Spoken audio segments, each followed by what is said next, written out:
All right, today I want to talk about the biggest lies that nice guys believe. You've all heard the phrase, nice guys finish last. Well, that's true.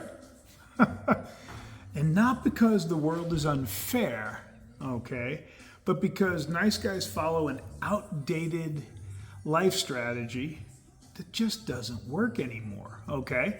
So the nice guy myth, if I'm good enough, avoid conflict, put others first, I'll get all the love, respect, and outcomes I deserve, the success, both at work and everything else. But it doesn't work like that, okay?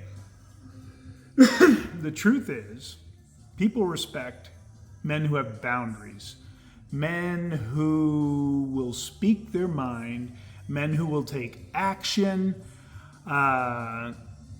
and men who don't hide behind their niceness. Keep in mind, nice guys are manipulative. They're being nice to get an outcome. They're giving to get. They have covert contracts. It's kind of slimy, truthfully. And this is why you may be able to start a relationship as a nice guy, but it quickly fades because she realizes you're doing things to get things. Women have a secret sense about that. Absolutely happens all the time. They have that sixth sense. They know they're being manipulated by you because you only do this when you're expecting that. And you're doing things in hopes of getting something else instead of actually doing things to please yourself. There's a concept. So the way out of this trap is to wake up, brother. Okay? Wake up. Be authentic. If you don't want to do something, say, you know what? I have no desire to do that. Maybe another time. Or if you have no desire, just go, you go and do that with your girlfriends, or you can go do it. I have no desire to do that. Embrace your masculinity.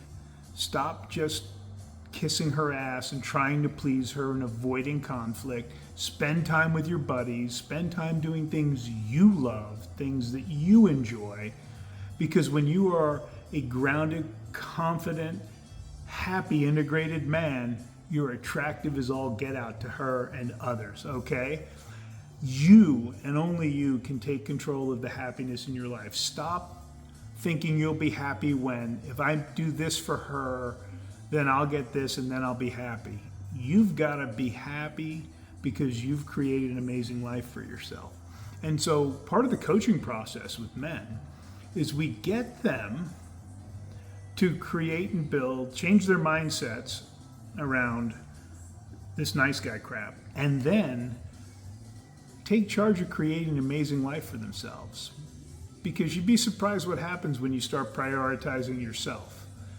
You know, I've worked with men who I had a wife call during a coaching session on Zoom. He put her on speaker. She's horrible. She would ask him questions, and then when he went to answer them, would cut him off repeatedly, never letting him finish. And then she was pissed because he never answers her questions, but it was her own fault. And there comes a point you just can't win. And this man, you could just see the hurt, right? Now, he's divorced now. He's a happy divorced man. He's had a couple of longer-term relationships. He disagreed with me because I believe a man should date 2 to 3 women when they're ready to date once they're divorced. I can't do that, Dennis. I just can't. Then one time he came to one of our retreats and he was dating 2 women and talking to a third. You know, so we went from I can't do that, dating 1, to I'm seeing 2, to seeing 3. And here's the difference. Women paid him no mind when he was married. Now that he's confident, now that he has boundaries, now that he takes charge of his own happiness, this man goes away on vacations and gets hit on constantly because of his energy, his confidence, and his attitude. And you can have that too, brother, all right? If you want to change your life, whether you're single or married, because you can have this with your wife too, reach out below. Let's have a conversation. You might be surprised how things can change for you for the better. All right. Have a great day.